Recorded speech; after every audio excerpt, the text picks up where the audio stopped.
So how do I describe this thing? Dirty than a South Taiwanese tranny. No, I can't say that either. Nope, can't say that either. That involves bestiality. Nope.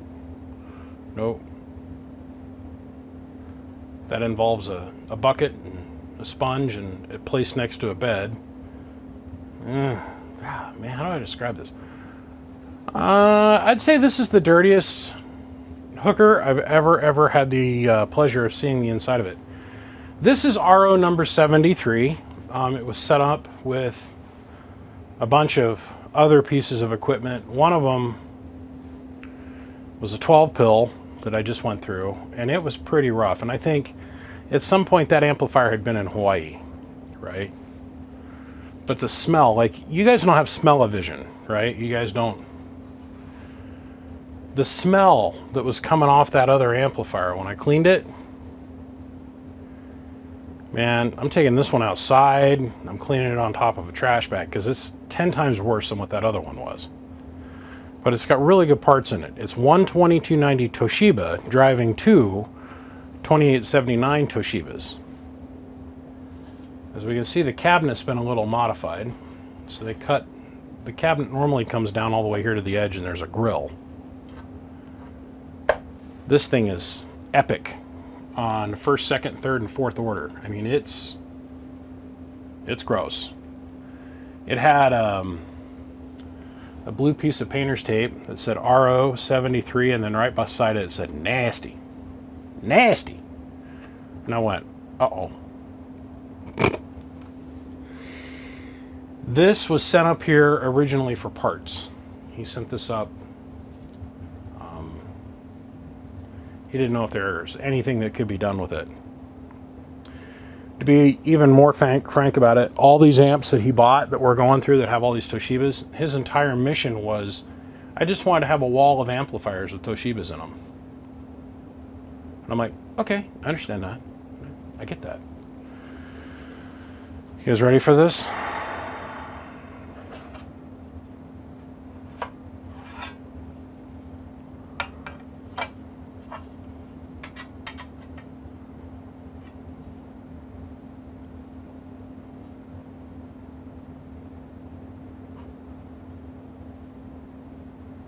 I just don't get how the board has got so much literal mud, filth, and crap on it, but then most of the components are relatively clean. I just don't get it. Now, I've done ones that have cockroaches in them. I've done ones that literally looked like somebody had smeared human body matter on the inside of them, but I've never had one that was just jet black, that wasn't painted. So I really want to show you the before. This is the choke for the fan. So after this is done, you guys can really have a good concept of how much work and time and energy goes into trying to get one of these to come back to life. We're first going to start out by soaking it. And what I mean by that is I'll come in here and I'll take Windex, just regular old blue off-the-shelf Windex, and just let it sit for a good 15-20 minutes and come back another 15-20 minutes. And then I get in here and again and I start working it around with a soft bristled paintbrush, right? And I found that if I just take like a half an hour or an hour and let it soak before I actually start washing it, the results are usually way better. So I'm going to start the cleaning process, and then of course I rinse with 91% rubbing alcohol, and then I finish with 99% alcohol. So yeah, the reason we got to do that is to get rid of all the soap that's in the Windex. We don't want to leave the soap in there because the soap can get into things and it can cause things to conduct. So we have to be very diligent in what we choose to do. But this was originally a Fatboy 1x2, and it's going to leave here a Fatboy 1x2. It's just going to be cleaner and with new power wires on it, and I think we're going to sell this at almost a bargain basement price. because it's got to go.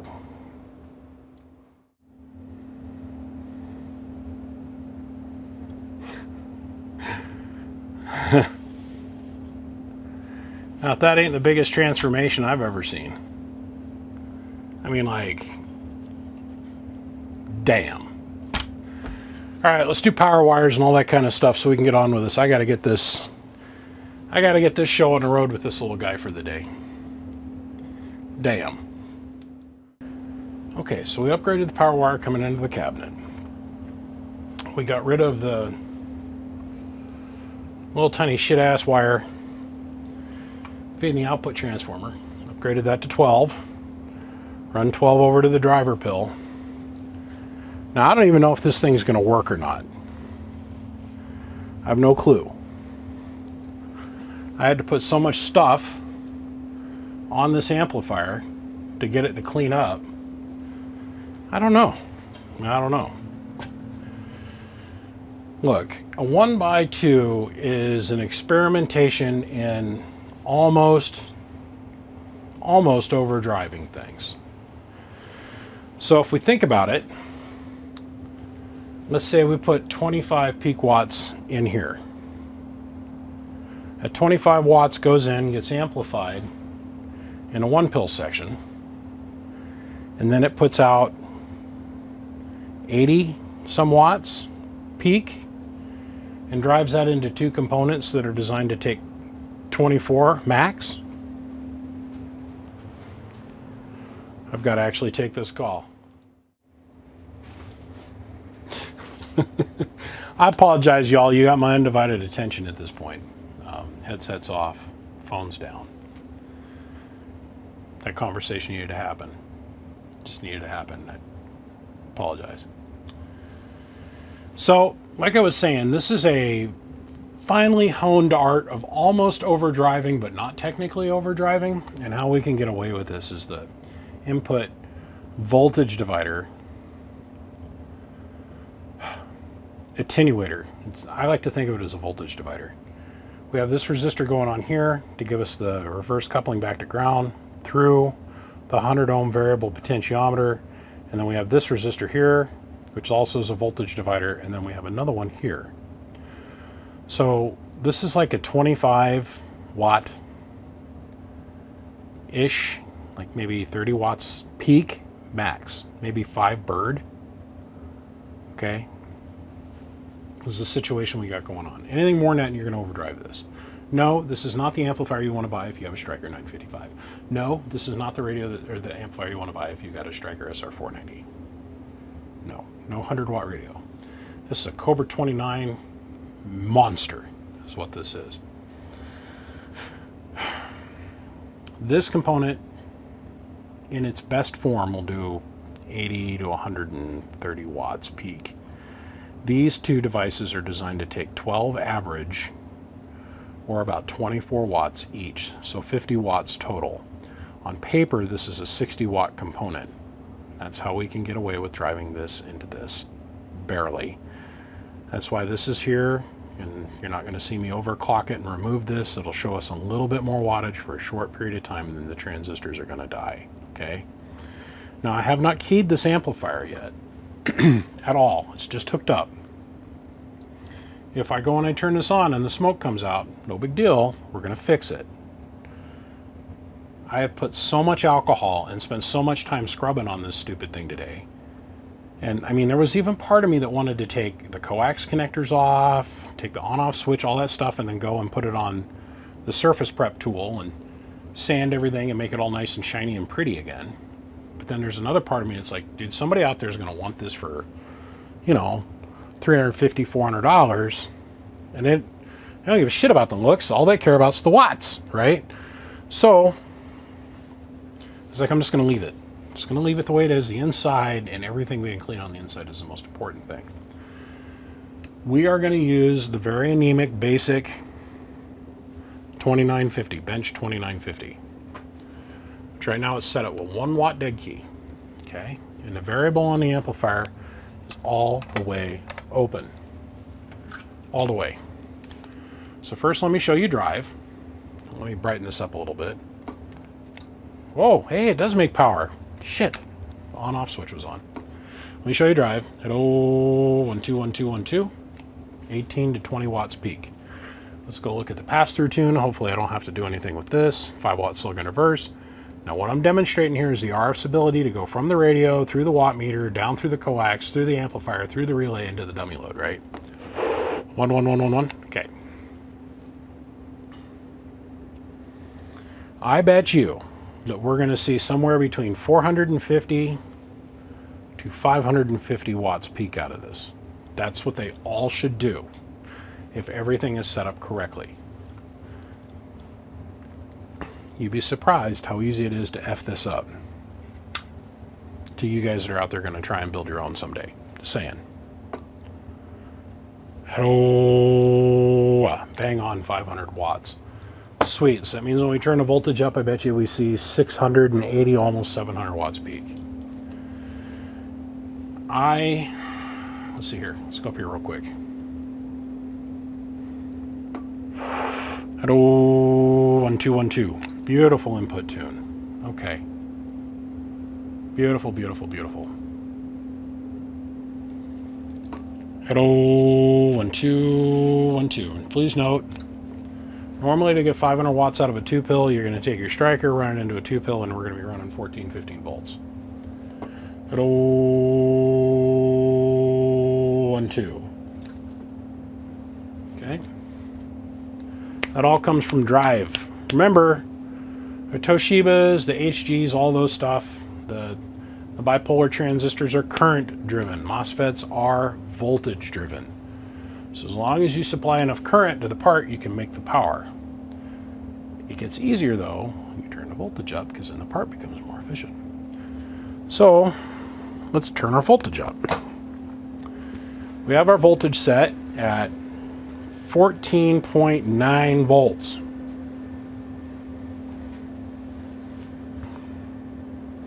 Let it float here for a couple seconds.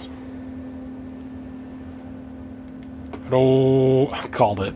Look at this. Oh, about 700 watts. And what's our average numbers? Oh, about 120, 130 watts. Okay. So now let's have even more fun here.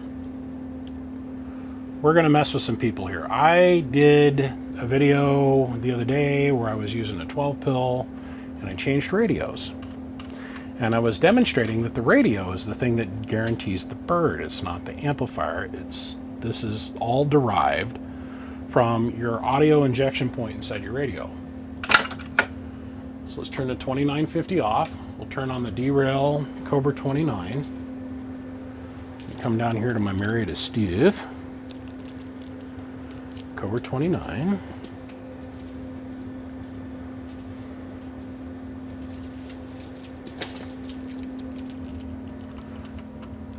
Okay. So we'll turn this off. And we'll test this in reverse again. First, let me show you the difference. So you can look over here if you want. This number's not going to change. It might change by maybe 10 watts. What we're going to look for is here, the average number jump, or the bird number jump. I bet you we see over here on this meter about 180. I'm basing this off of experience, maybe 200 if everything's perfect. All right, hello, radio, no big deal. Hello, about 180 watts. So we just picked up 50 bird just by changing radio. Hello, and a little bit less peak. But we picked up 50 average. Hello, 1 2 1 2.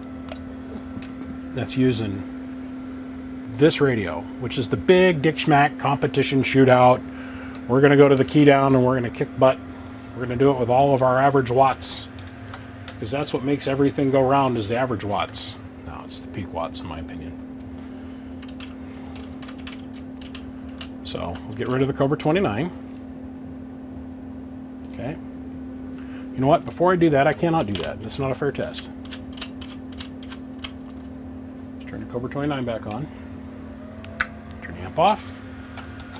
Let's zoom back in on the bird meters here real quick. So this is what we were putting into it for drive. Hello, 1, 2. So about 5, maybe 6 bird. Hello, about 5 bird. And about 25 watts peak. Now let me show you why we're getting bigger peak numbers. Because the 2950 does a little bit more peak than the Super Comp Shootout Dick Schmack derail radio. Okay. There's a reason I'm showing both of these to you. Many people had made statements stating that your average number is just dictated by the amount of drive. They said, well, if I wanted to, I'd turn the drive up. No, it's all about the radio. Okay. So now we got the 2950 plugged back in. Hello, hello. Let's go look at the numbers again on the bird meter. Hello, 1, 2, so about 3 or 4 more watts peak, but look at the average number. Hello. See the difference? You can even see it down on the smaller scale. Amp back on. Hello. 50 bird difference. It's got nothing to do with drive. It's all about the radio. I have to go over this about once a year, because I don't know if people just forget. Not everybody watches every YouTube video, which I know that's the case at, what, 30-some thousand subs, and the average video watches 1,000 views. Amazes me is how long you guys actually watch. I can come out with the most cool kick-ass content that goes on for an hour, and you guys will watch 20 minutes of it. Most of it. Most of you guys. Some of you guys are heroes, and you watch it all the way in, and I say thank you.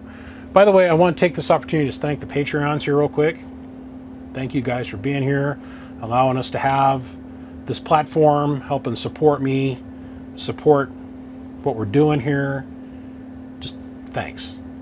And they're the ones that allow us to be able to not have ads in the middle of our shit. You can literally go to sleep watching my stuff, and you'll never, ever hear an ad in the middle of my videos. It's because of the Patreons and the Patreon supporters. Just want to say thanks.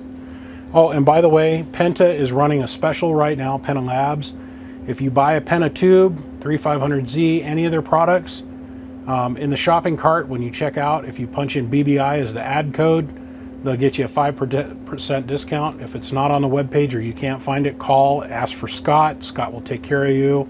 Tell him BBI sent you. He'll knock 5% off the purchase. Hey, it's 5%. 5% is free. Money off. Just thought you ought to know. Just putting that out there. All right. So higher voltage, 700 watts peak, roughly, on your average Joe Schmo radio. I cannot stand, my personal pet peeve is when you watch another YouTuber's videos and they've got the hopped up derail, whatever radio, and they're making all this bird and all this peak. And then you get the amp on your end and it doesn't make the same numbers because they're showing it to you with a hopped up like $1,600 radio driving it, when you, me, and everybody else, you know, we maybe got a Cobra 29 with the model limiter clipped in it, right? Right. That's why we show it with both radios. That way you, the consumer, you on the other end, don't feel like you're getting a screwed job when you get your amplifier and you hook it up. You should see roughly the same results that I got going on here. Okay, on that note, I'll shut this down. Last thing I have to do is add a wire to here on the voltage regulator and plug it into the remote jack on the back. Remote jack on the back, make sure the fan works. The fan's relatively clean. But I'm not making any lies about this little 1x2. This is what it looks like. And we all seen how this started out. That son of a bitch was black on the inside. Black, black, black, and black. This is a cute little amp. We're back down on 12 volts now. Hello, 1, 2, 1, 2, 1, 2, 1, 2, 1, 2, 1, 2. Look, if nobody out there in YouTube land or Patreon land wants to buy this thing, That's fine. I'll buy it from the guy that's got it up here on consignment, and it can just live the rest of its life right here. Use it in videos, bench video. This will be my bench 1x2. I got a bench 2 pill, bench 4 pill, bench 6, bench 8, bench 16, bench 24, and I can, no problem. It'll live right here till the end of time. Now, if somebody out there does want it, and they want to make me a decent offer somewhere between $350 and $400, plus the ride of $13 or $15, whatever it be, I'll take that money. I'll smile. You're going to get yourself a cool little kick-ass amp that's very low drive, and it'll get the job done between now and the end of time. So you guys know the drill. That's the phone number. Make a phone call, shoot me a text, you know, get Janet Jackson to have a wardrobe malfunction, whatever it takes to get my attention, and we'll get you squared away, okay? Gentlemen, thank you for following along on this dive into the dirt with this amplifier, but we brought it back from the grave. No, it does not need to be parted. With enough energy, enough motivation, anything broken or anything dirty can be cleaned or fixed. I guarantee you this, though, if it stays here, I might have to put it on a prep tool and make this thing shiny like a mirror. I don't know. We'll see. I don't know. I probably won't even put that much energy into it. This is a good amp. It needs to go to somebody that's going to love it and use it the way it's supposed to be used, or I can just stay here. I don't care. I appreciate you guys, honestly. And I say this in every video, and I mean it from the bottom of my heart. Thank you guys for being here. I appreciate the thumbs up. I appreciate the subscribes. I appreciate the support. Thank you guys. I'll see you. Click, click.